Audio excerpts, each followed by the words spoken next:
Are you talking about politics? Not necessarily. I'm talking about history.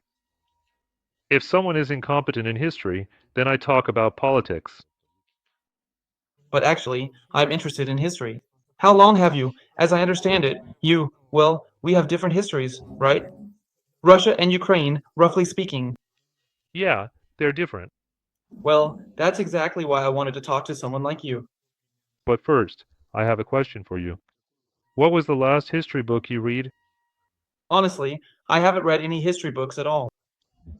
I'll tell you how I studied certain things. Well, I mostly watched your bloggers, Ukrainian ones, specifically historical ones, or sometimes ours too. Hold on! Which Ukrainian history bloggers did you watch? The only one whose name I really remember well is Vikin. He's a young guy, Yeah, I know. He exists. and he's an interesting historian. Sicking can be considered a history blogger. Agreed. Yeah, exactly. And honestly, I just didn't remember the others. YouTube itself suggested a lot to me. Yeah, I get it. I watched here and there.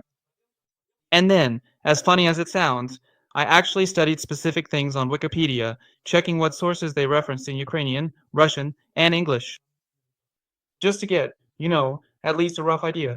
Naturally, my understanding is super superficial, and I actually have a lot of different questions about various things. Yeah, but let's start from the beginning. You're having issues with your microphone. Is it hard to hear me or what? We can hear you fine, but your voice keeps changing in volume. Sometimes it's quieter, sometimes louder. You know what I mean? So it's possible to listen, but, These are just headphones. well, let's try through headphones.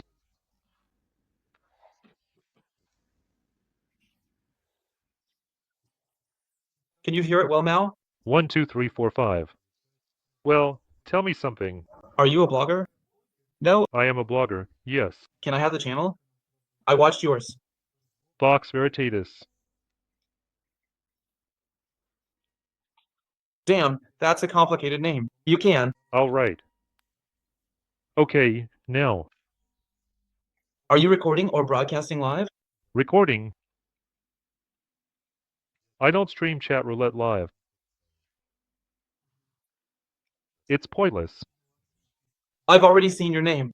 The thing is, I have more questions probably about early history, because as far as I know, our history, the one in textbooks, the one we study at school, yeah, it's based on the chronicles, the tale of bygone years, so accordingly, there are the Rurikids who came down to Lataga. In a very, very distant approximation, it is based on the tale. So you think, can you tell us specifically, like, Kiev, in what year? Look, first of all, let's clarify that school history textbooks are not history. That's called historical didactics. Well, to that extent. If you want to know something about how school textbooks are written, there are a lot of good books on the topic of how textbooks are written, what is stated there, for what purpose, and so on. That is, if chemistry at school and chemistry at a higher educational institution are the same thing, only the school chemistry course is much shorter. But this is chemistry. Yeah. But school history and history as a science are two completely different things, as they say in Odessa. They have entirely different goals. That's why relying on the school curriculum and school textbooks is not recommended in any country in the world. It doesn't matter whether it's Ukraine, Russia, France, or Germany. You should rely either on textbooks for higher education institutions, and even then, specifically for history majors. Because, for example, there's Russian history for linguists, Russian history for chemists, but what you need is Russian history for historians. That would at least more or less reflect the current state of affairs in the field of history. I see. But I have a question. So if you ask me questions based on a school textbook, whether Russian or Ukrainian, it's pointless. Here's the question. What sources of information do you use? I mean, what is your basis when you talk about history? As far as I understand, your approach is a bit different than, Are you asking about me or about academic history in general? specifically you. You formed your own opinion. Me, specifically? I don't form an opinion. I am a certified historian and educator. I have my own history channel, so it's not like I'm just sharing my personal opinion. I really like the Russian word opinion, but it doesn't really mean anything. But there are historians, even academic ones, who, There are academic historians. To understand them, you need to read either their monographs or their popular science books. That way, you'll understand not the historian's opinion, but their system of evidence. no. Because in history, there are sources and there is a system of evidence.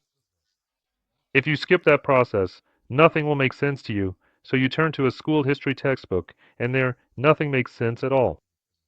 Well, history is a science, and I, for example, History, no. There are different points of view on what history actually is.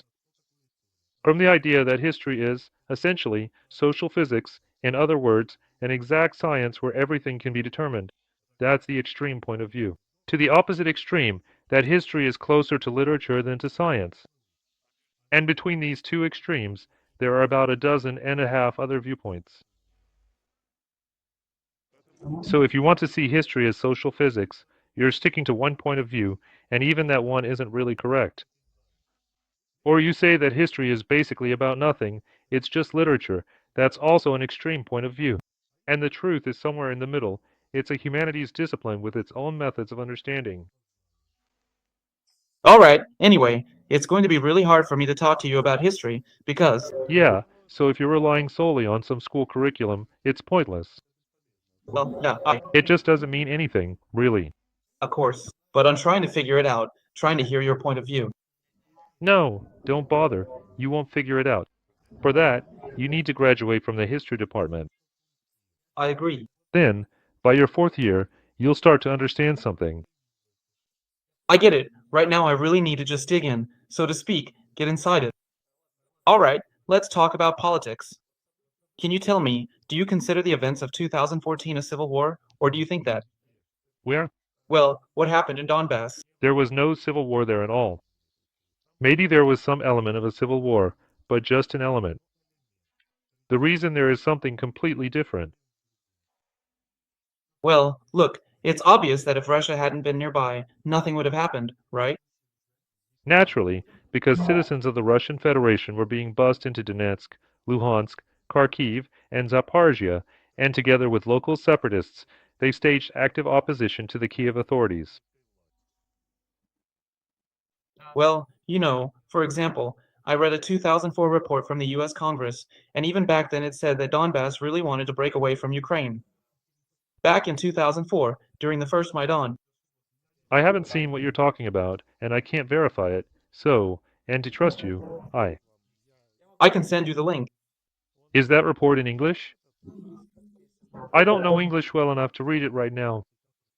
There's always a translator. A translator won't give an accurate translation. I see. That's the viewpoint of the U.S. Congress. And, Look, hold on, you understand? So you cited as your source the viewpoint of the U.S. Congress.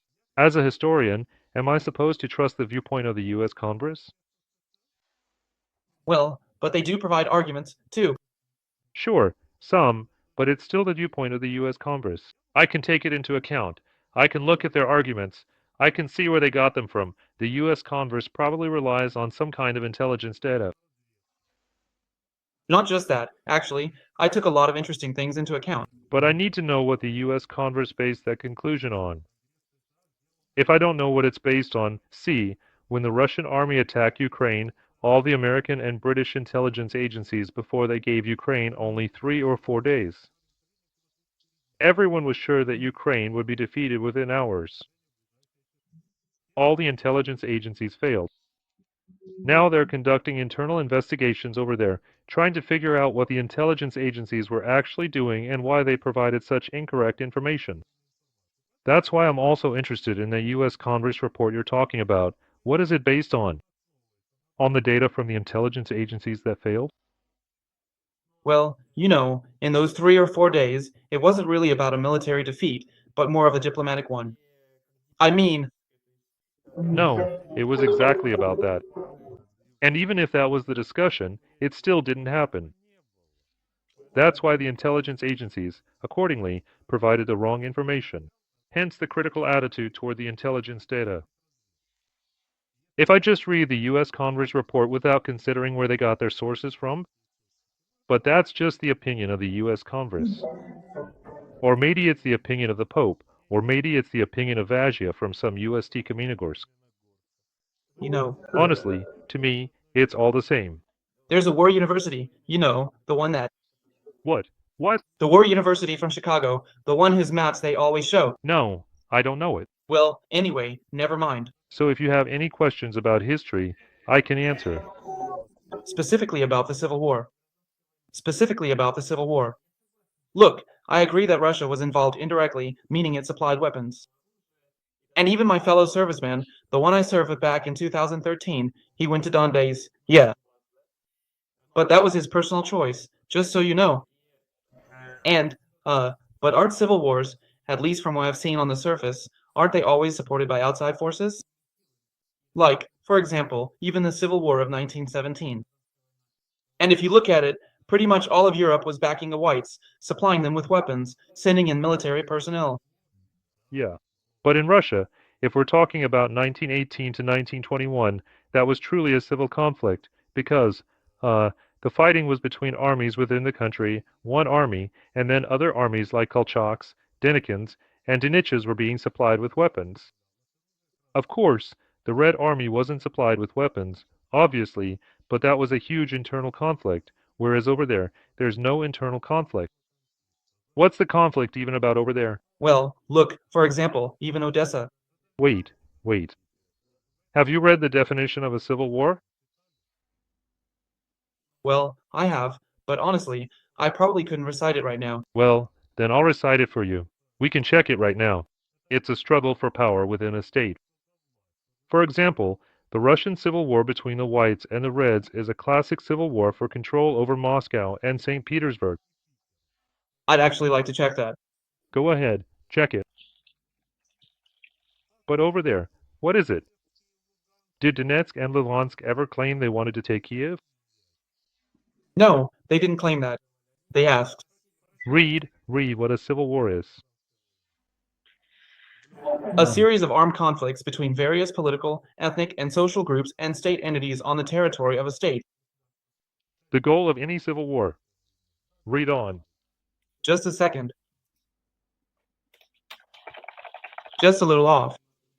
Civil War.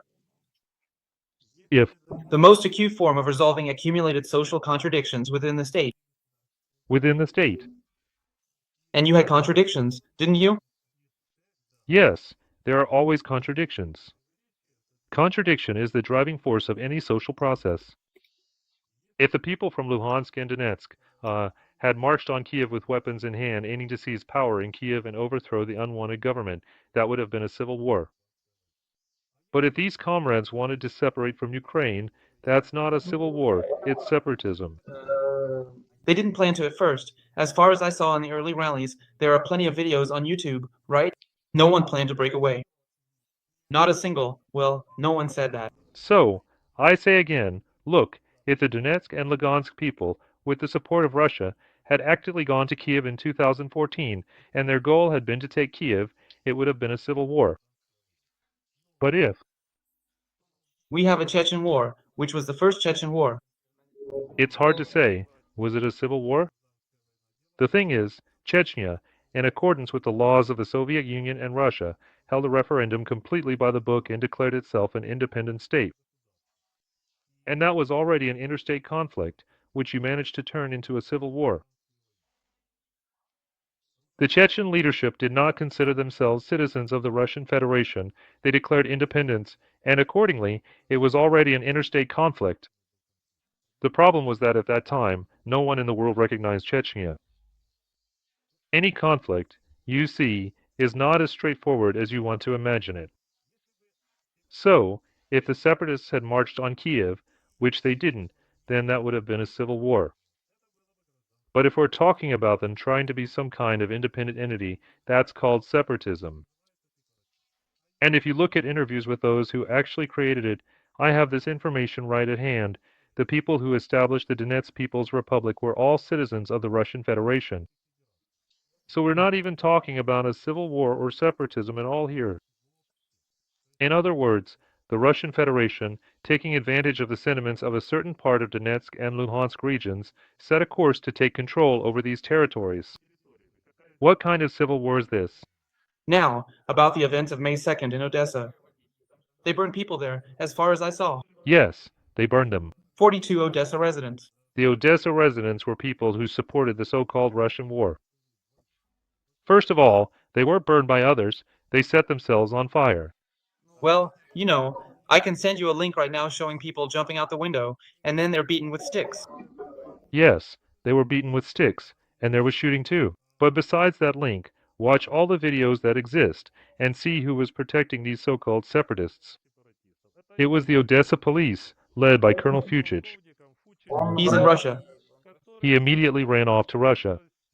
So, of course, there is an element of civil war here, an element. But the root cause here is the Russian Federation, and the root cause is not Luhansk and Donetsk, because after all, it was April 12th when Gherkin entered Sloviansk, but the events actually started earlier, in February, in Crimea. And Russians very often like to separate the events in Donetsk and turn a blind eye to Crimea. Crimea is separate. To me, it's the same as. Donetsk is separate. To understand the events, you need to determine the starting point. Here, the Russians want to set Donetsk as the starting point and ignore Crimea. But Ukrainians say, no, guys. The beginning of the conflict is February 2014, not April 2014. And there was a clear invasion by Russian troops. I have another question. Why do you think that the Donetsk authorities, the local ones, and those in other regions, were obligated to obey the government in Kiev? Because Ukraine is a unitary republic. But there was an unconstitutional coup there. That's your personal opinion that it was an unconstitutional coup. To prove that, you need to be an expert on the Constitution of Ukraine. Now you want me to lay it all out. But I read. But you probably won't be able to lay it out. Wait, is that what someone told you? No, I read the Constitution of Ukraine. And Well, there are only 3 ways a president can leave office. leave office, but that's not the case here. You should have also read the resolution of the Verkhovna Rada from the 22nd. What does it say there? What does it say there? It says that he removed himself from office. Removed himself. Exactly right. Removed himself. And how should we understand what removal from office means? Just like that. There's no word impeachment there. There's nothing about him being forced out of office. So the resolution of the Verkhovna Rada reflected the reality. The president was not getting in touch. Ah, so that's why he could be removed from office. He wasn't getting in touch. He wasn't fulfilling his duties. And besides the Constitution, we also have the Labor Code. So basically, he just didn't show up for work. But if the Constitution is the main law, The Constitution is, of course, the main law. But the word self-removal doesn't exist in the Constitution. There's a legal loophole here. I agree with you. But the determination that this is a constitutional coup should be made by some court, some international authority. If, for example, Russia had said, we're taking over Crimea because there's an unconstitutional coup in Ukraine. So, we submit documents to some international court, say, The Hague, though they mostly handle criminal cases. Well, there's some court in Strasbourg or somewhere else. I'm not really an expert in this area. And then the court says, yes, indeed, there was an unconstitutional coup in Ukraine, so to speak, something needs to be done about this country. We give you, the Russian Federation, a mandate to, so to speak, protect Crimea, and then we give Poland a mandate to protect Western Ukraine, Slovakia a mandate to protect Transcarpathia, and Romania a mandate to protect Bessarabia and Bukovina, then maybe there would be something to talk about. I actually have one argument. Well, do you believe that the International Court is unbiased, absolutely fair, and honest, right? Whether it is or isn't, that's your personal opinion, just personal. If you are a participant in the international system of treaties, you have to know how to use that system, regardless of whether you personally think this court is fair or not. That just doesn't happen. If it exists and there's a system for filing a case, then you have to go through that system. I also don't consider the court in my city, for example, to be fair. I can talk about how the judge is corrupt, but that's just my personal opinion. But if something happens to me, where am I going to go? Well, I'm not going to go to the local thug and say, hey, Vajia, some guys are giving me trouble, help me out. That's an extrajudicial way to solve the problem. And sure, you can solve the problem that way, but there's this thing called the law. Either you recognize the law and act according to it, but the law isn't all-encompassing. There are always loopholes in the law. When they were writing the Constitution of Ukraine, no one could have imagined that the president might just disappear and not get in touch. look, for example, I saw on YouTube a video from February 23rd, at least it was posted then, where the president himself says that he is still the president. He says this himself, the president. I don't get it. I just don't. No. But who decided that? You see, I don't understand why the Rada has the right to say he stepped down or he didn't step down. It's just. Because he wasn't at work. You have to know the situation, not just the legal situation, but the legal and political situation. In 2014, the majority of votes in the Verkhovna Rada belonged to the Party of Regions, whose leader was Mr. Yanukovych. And these same deputies, who on January 16th fully supported Yanukovych and passed the so-called draconian laws for Yanukovych, these same deputies, no one beat them, no one killed them, no one seized the parliament building, these same deputies voted for his removal. They could have chosen not to vote. Look, if we think about it this way, in Crimea, when the parliament voted on Crimea's independence from Ukraine, it was exactly the same lineup as under Ukrainian authority who voted. That's absolutely right. But you're forgetting that before that, there was a military seizure of the Crimean parliament. And do you really think there wasn't a military takeover of the Ukrainian parliament at all? There was no seizure of the Ukrainian parliament. There's nothing even to count here. But there were armed people standing there. What evidence is there here? There were armed people standing on Khreshchatyk. Just open the map of Kiev on Google Maps. There were even armed people inside the Rada. There were no armed people. Don't lie. That's not true. The armed people were on Maidan Nezlezhnosti and on Institutska Street. They moved up a few hundred meters, and Institutska Street runs parallel to Freshevskola Street. The parliament is here, and the barricades are over there. And here, they moved up a bit along Institutska Street, but they didn't even reach the turn to the parliament. There was no armed seizure of the Ukrainian parliament. But there was an armed seizure of the Crimean parliament. There is actual video evidence of this. There is evidence, there is testimony from one of your people who voted against it.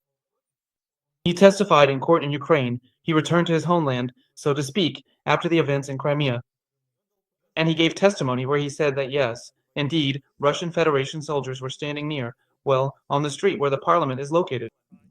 They weren't just standing nearby. There's video footage from the body cameras of those very soldiers. I'm talking about the time when the voting was taking place. I'll say it again. After the night of February 26th to 27th, when the Crimean parliament was seized, and the main points on the territory of the Crimean Peninsula were taken over, it no longer mattered whether there was a person with a gun inside the parliament or not. It absolutely doesn't matter.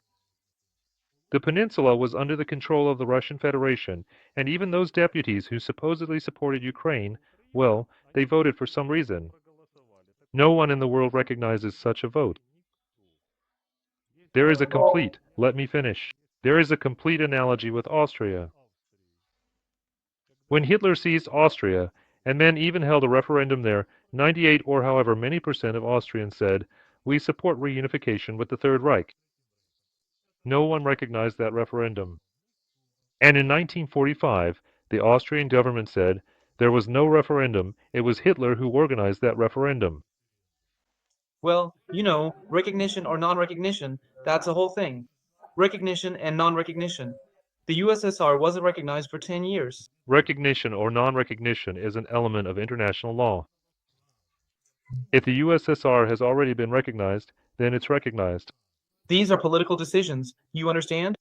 And in history, historical, legal, and political decisions, pure jurisprudence simply doesn't exist in nature. Every law has a gap. These gaps are filled in connection with certain, well, miscalculations. I believe you can't justify what happened. No, look, here's a basic example, the simplest example of such a miscalculation when they were drafting the UN Charter. In the UN Charter, they listed 5 main members of the UN Security Council who won World War II: England, France, the USA, the Soviet Union, and China. And no one could have predicted in 1945 that one of the countries that defeated Nazism in World War II would turn out to be an aggressor country. You would have had to think through such a situation. No one even considered it. And now, with the aggression of the Russian Federation, the Security Council can't make a single decision because it's blocked by the aggressor country. That's it. What should we do? But it's not just that. You know, the US has also carried out aggressive acts. And nothing really happened, kind of outside the UN. What do you mean aggressive acts? If you want to talk Yugoslavia, I can tell you. It's not just Yugoslavia, Iraq. Everything else, well, Iraq was in accordance with UN decisions. In Yugoslavia, yes, the Americans bombed Sarajevo, or what did they bomb? Belgrade. It wasn't in accordance with a UN decision. They didn't have a mandate for that. But when the issue of condemning the Americans for bombing Belgrade was brought up in the UN Security Council and the General Assembly, only 3 countries voted for that resolution. The resolution was non-adopted. That's it. So, after the fact, it was confirmed that the Americans acted correctly because it was a response to the genocide that the Serbs were committing against the Albanian people and other minorities there. That's why every law has its flaws. And your assessment of the coup is just your assessment, nothing more. I'm not arguing that. Your own Prosecutor General's office issued a legal document. You can find it. Here is a legal document, the Russian Federation Prosecutor's Office's assessment of the coup in Ukraine. But that's an internal document. It doesn't really matter. Well, it might mean something to you. Your citizens, after reading it, might say, yes, based on our legal document, we believe there was a coup in Ukraine, but for the international community, it doesn't matter at all. It's just your internal document, nothing more. In general, all these recognitions and so on, you know, maybe it's like Taiwan, which Taiwan isn't recognized. Right. it was recognized, then it wasn't. It's not recognized. And both the People's Republic of China and the People's Republic of China, whenever they sign any international agreement, the very first line they sign is that Taiwan is an inseparable part of the People's Republic of China. And for us, Ukraine still doesn't recognize Taiwan, as an independent state. The US, I think, recognized Taiwan. It's a complicated system. They withdrew. Many countries recognized. It's a complicated system, you see, and you approach it, well, purely from a propaganda angle. So we decided that this is a coup and that's a coup. Well, that's what you decided. I just want to argue that when you say that people in Crimea didn't have the right to vote, that it was occupied, and you use that as an argument. I didn't say they didn't have the right to vote. I said that since Crimea was completely controlled by the Russian Federation, all other legislative acts, from Ukraine's point of view, are null and void, meaningless. That's absolutely right, because Crimea is the territory of Ukraine. That's written in Article 79 of the Constitution, I think. I might be wrong about the article number, and everything that was adopted thereafter, say, February 26th, from the perspective of Ukrainian law, has no significance whatsoever. That's it. And for the world that supported us, it doesn't matter either. Well, anyway, let's stop this conversation then, because I think in this case, to have a discussion, you need to accept a certain point of view. In order to, To be detached from the fact that we are citizens of Russia and citizens of Ukraine. Otherwise, we won't find common ground. it just won't work. You have your own point of view.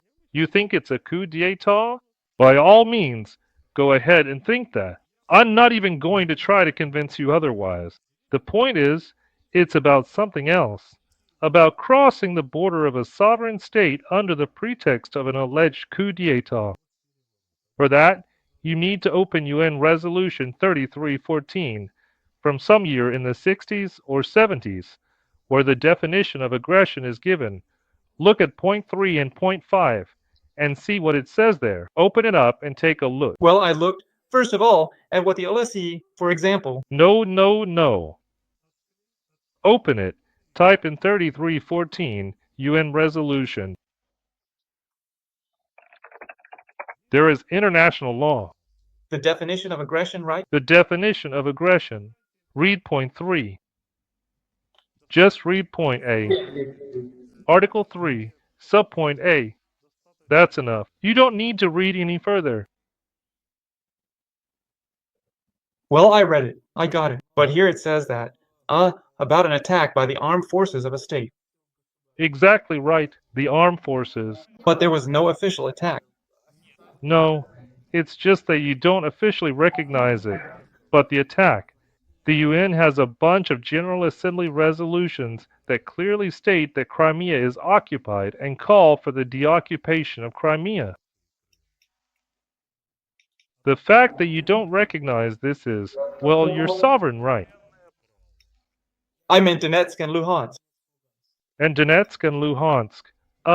That's the OSCE Lisbon Declaration of 2019. I can even tell you the exact point. Let me find it now. Could you please remind me again? It clearly mentions Eastern Ukraine there. Let me just find that part, and I'll tell you. That's not the UN Parliamentary Assembly. Oh, I mean the OSCE. The OSCE, yes. That's the highest governing body. I saw it, yes. And it says there that they should withdraw. The OSCE Luxembourg Declaration following 2019.24. And there it calls for an end to military actions in eastern Ukraine, a complete withdrawal of heavy artillery, and so on, to ensure deoccupation, and so forth. There is one little question about this document, because first of all, it's of a recommendatory nature, right? Recommendatory means you can follow it, or you can choose not to. That's what recommendatory means. So, the Russian representative then turned to the OSCE, specifically to the observers, and asked, on what basis did you determine that there are armed formations there? To which, the person replied that, indeed, there are no such facts. They did not record a single soldier. That's a lie. But in which report, That's a lie. Open the website of the SMM, the OSCE Special Monitoring Mission. It doesn't mention the Russian army there. Let me explain to you how the OSCE Special Monitoring Mission works. The OSCE Special Monitoring Mission identifies the presence of equipment and weaponry in a given area. That is, not part of the functions of the Special Monitoring Mission to determine whether these are Ukrainian troops, Georgian, Ossetian, or Russian. They collect technical data, like what kind of equipment is here, and what kind is there. These reports are submitted to the OSCE, and based on these reports, the OSCE and the Parliamentary Assembly make their decisions. If the OSCE report states that they saw Krasuka, Lear, and so on, Tornado-S systems on the side not controlled by Ukraine, systems that are exclusively in service with the Russian army and have never been legally transferred to any other party, then there is only one logical conclusion. If Russian army weaponry is present here, then the army includes not only personnel, but also weapons, logistics units, support services, and electronic protection services. An army is a complex concept, but you, once again, take a propagandistic view, right. If the OSCE SMM observers didn't see Russian soldiers, then you say they weren't there. An army is a complex mechanism. If there are one or two elements of this army on foreign soil, then the army is present. According to the Lisbon Declaration, a completely logical conclusion was made, since there are some units here, and beyond all this equipment, there are also basic things. How could the civilians of Luhansk and Donetsk regions have gotten their hands on modern electronic warfare systems, modern tanks, and so on? How exactly? On their own, without military advisors, without military organization? No. I understand, yes. That's why you're clinging to this as some kind of legal fact. Well, here it is. Beyond legal arguments, I have more points. I'd like to hear. But there's also general logic. I get that. The SMM saw it, and there's a conclusion. That's it.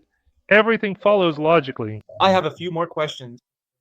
Look, as far as I know, I've looked at some of the lists. Unfortunately, not all of them were published, but there are statements from Poroshenko on this matter. There were 3 or 4 prisoner exchanges, and not once did they catch. Well, there was only a tiny number of Russians, Russian citizens. A tiny number, I agree with you. A tiny number did turn up. But if you have a net in your hands and you go to fish, to catch fish in a pond, and your net has pretty large holes, and you catch 2 big burbits, you say, damn, there's no small fish here at all. No, well, you see. It's just that only a small number of low-ranking soldiers were caught. Yeah, Alexandrov was caught. Well, they weren't fighting like in World War II with fronts, excuse me. For some reason, only DNR and LNR guys were getting caught. Battalion tactical groups. The officer, as a rule, is a citizen of the Russian Federation, and the rest of the soldiers are recruited from the local population, and there's no work. Where else are they supposed to go? Even back in 2014, when it was just starting. Just starting. Were they getting caught? They were getting caught. Small fry? Small fry, of course. No generals were captured. That's in this war. We've already taken out several of your generals. Oh, I know. Not all of them. I checked each one. No, you guys published the photos. I checked every photo. Some of them came back to life. Some came back to life. But some generals. Well, there's an element of propaganda war. Nobody's denying that. But just because it was only small fry getting caught, it's because generals weren't running around there in 2014. It's just, when Russia came in, how many prisoners do you have already? Right there in the first days, there were already so many it was enough to drive you crazy. That doesn't matter at all. You're clinging to some facts, thinking, if I grab onto this one and pull, it'll unravel the whole web for me. No, you see, I actually try, or at least I try, to stay neutral. I listen to both your arguments and ours, so to speak. I'm showing the overall system. If there are international documents from organizations that you are also a member of, and the joint monitoring mission included Russian army officers as well. Yes, I know. Right. And if they put their signature under what they see today, like the Tornado S, or the Lear, or the Krosuka, then maybe they would have withdrawn their signatures or said something. But they did sign because everyone sees it. Did the tornado appear specifically in the reports, or was it mentioned in the Minsk agreements themselves? Tornado S is in the Minsk agreements, but Lear, Krosuka, and all the others. I have a question about the Minsk agreements. Open, Tornado S is second. No, I know that. But look, if you check the first Minsk agreements, there's a lot more weaponry listed there, and then it just disappeared somewhere. The second Minsk agreement is a supplement to the first. It's a development of the first one. So it duplicates it then. Some things were duplicated, and some things were developed further. That's what's called a process in dynamics. There's the concept of statics. You sign an agreement, and you follow every point. And then there's dynamics. We sign an agreement, and then we develop it further in the second part with clarifications. Look, so what's it actually called? The specific part that concerns the troops. I heard Poroshenko's assessment. There were 8,000 volunteers, right? Well, supposedly from the Russian side there were both soldiers and volunteers. It doesn't matter from which. Now, hold on a second. Go on. Finish your thought. As far as I know, the total number of troops in the LNR and DNR was about 40,000. So out of them, only 8,000 were actually Russian citizens. That's the top command staff. I get that, but isn't that a civil war? No, it's not a civil war. But if 40,000 are fighting there, for example, No, the classic example of a civil war is Russia, or the classic example is the Spanish Civil War under Franco, when the army rose up against its own government. So, there were Spaniards on both sides. The Soviet Union helped the Spanish government with tanks, weapons, and officers who were present there, and the Italian and German forces supported the Spanish Francoists. They mostly provided weapons. There was no need to send officers because the Spanish army was already there, and they knew what they were doing. That is, well, how can I explain it to you? look, You look fairy. I'm listening. Look, I looked at our propagandists, and I'm giving you the arguments that exist. I want to hear your argument. I'm showing you that you can't cling to things like that. We need to look at issues historically. That's the first thing. And secondly, regarding volunteers. Volunteers, Russian volunteers. It's one thing if you're a pensioner, a former military man, you can go there, or just a civilian with military training. Right? You go as a volunteer. But when your propagandists started talking about volunteers who supposedly went there to fight during their own vacation, that's just crazy talk. Look, I even know that some people quit their jobs altogether to go. No, that's not the point. Your propaganda machine was talking about volunteers who went there during their vacation. That's not accurate. I served in the Soviet army. That just doesn't happen.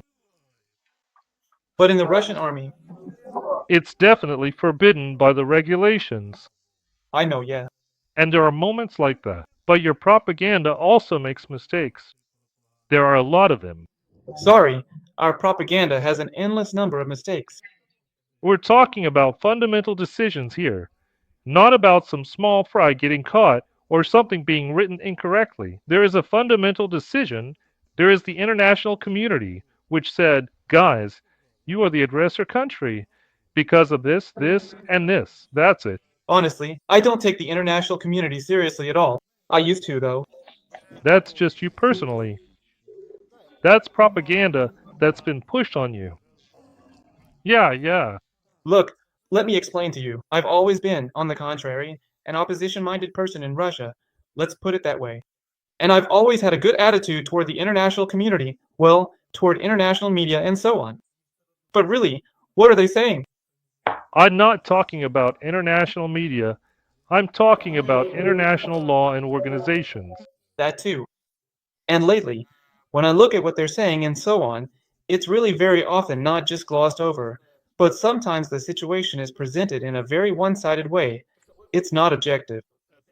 That's your personal opinion. If you, for example, as a Russian citizen, believe that, say, the United Nations is under the control of the United States, as I hear from almost everyone on your side, then you, as a citizen, should call on your government, on Lavrov and the President, to withdraw from the United Nations, because the majority of your population doesn't want to recognize this organization. The Russian Federation, together with China, currently wants to reorganize it. You won't succeed at anything. But that's another matter. Next, when you were being expelled from the Parliamentary Assembly of the Council of Europe, knowing that a decision was being prepared and that the majority would support it, you left on your own. So, in a way, you at least did the right thing. You understood that you would be expelled, but in order to save face, for internal purposes, externally, everyone understood, but internally you had an excuse, like, we left on our own. So if you don't recognize the UN or the OSCE, then leave those organizations. May I ask one last question, probably? As for Russia, I agree with many of your points. I just want to hear your defensive reaction. How would you argue in defense? So, Russia acted in various ways. For example, they dismissed military personnel. And let's say they also became volunteers. Well, as far as I know, there are such examples. And how do you generally view Russia's actions? Not from Ukraine's perspective, but from the standpoint of world history overall. I mean, it seems to me there are plenty of similar situations involving the US or France who have done similar, well, let's call them dirty tricks, right? With other countries. For example, if you want a specific answer, then give an example. Not to me. Well, What part of which territory did the US or other countries annex to themselves in the second half of the 20th century? no one annexed anything. No one annexed anything. What's the point of your question? Well, look, for example, France, at least in 2019-2020, they also had a so-called operation, right? My friend was sent there, to Mali, and they, well, were providing security, as they say. But in reality, they were guarding a dictator, through whom they were siphoning resources from that region. So, Do you want the historical side or the legal one? I need your opinion from a historical perspective. So you want to know whether Russia is acting fairly? Is Russia acting the same as other countries, let's say, or is it going beyond the limits and is absolute evil? For example, That's not the point. You're comparing apples and oranges. In 1975, all European countries, including the Soviet Union, signed the Helsinki Agreement, where one of the main points was the prohibition of revising borders in Europe. Period. Everyone understands perfectly well that there's no such thing as drawing borders fairly. Someone had taken something from someone else by 1975. So the idea of fair borders simply doesn't exist. But everyone agreed that we wouldn't make territorial claims. After the collapse of the Soviet Union, both Russia and Ukraine re-signed the Helsinki Agreement. That's it. what about Kosovo? What about Kosovo? First of all, Ukraine doesn't recognize Kosovo. Secondly, Kosovo hasn't joined Albania. Kosovo declared itself an independent country. We're talking about the annexation of foreign territories. Yugoslavia broke up along its administrative borders. Serbia supposedly split into Serbia and Kosovo, but Kosovo hasn't joined Albania, and there's no talk of that yet. So that's a different example. These are different examples. You're comparing apples and oranges. Sorry, what? Crimea also declared independence. After, if Crimea had somehow declared independence without the presence of Russian troops, then maybe something could have been considered, negotiated, and so on. We lost control over Crimea. Everything else that was done there is not recognized by Ukraine or the international community. And you don't recognize Kosovo either? Ukraine does not recognize Kosovo. And what do you personally think? I don't recognize Kosovo either. And my personal recognition doesn't affect anything at all. I'm just interested in your opinion. So your logic is, if someone hits a girl, then I also have the right to hit someone. That's an excuse. That's exactly what it is. So if the Americans did something in Iraq or in Yugoslavia, they're the bad guys, and that gives us the right to do it too. That's called self-justification. If they did it, that doesn't mean you have the right to do it. It's them, not you. That's not entirely accurate. No, it's very accurate. You should condemn them. Push for all sorts of sanctions against the US for the illegal invasion of Iraq. But that's impossible. It's possible if you want to do it, if you recognize the legitimacy of international organizations. And if you can't manage that, then just sit quietly and keep your mouth shut. But don't do the same thing yourself. That's called justifying your own criminal actions. Someone else is fighting, so I have the right to fight too. That's just an excuse. Here, read the definition of aggression. Look at point 5. I've read it. Point 5, yes. Everything you're saying is just justifying aggression. Listen, the most important thing is for you to understand that I don't support any of this. I'm simply against the special operation. Not in any way. I'm being serious. No, really, I don't support it. I'm just interested from a historical perspective. I But we haven't even touched on history at all. I know we're not talking with you because it's really hard to discuss this topic with you. I wanted to talk about it on a layman's level, so to speak. And as for your answers, Things like this can't be resolved on a layman's level. Not without a bottle, anyway. You have to sit down, dig into it, look at the documents, and at least have some historical or legal education to be able to make judgments. And you just came in from the outside, threw things around, tossed some crap at the fan. It really does spread well, you know. no, I just wanted to hear your defense, that's all. Your arguments. Maybe I heard something, even picked up a few new things. I'll move on. Thanks again. Good luck to you. Goodbye. Is Kontorsky practicing or what?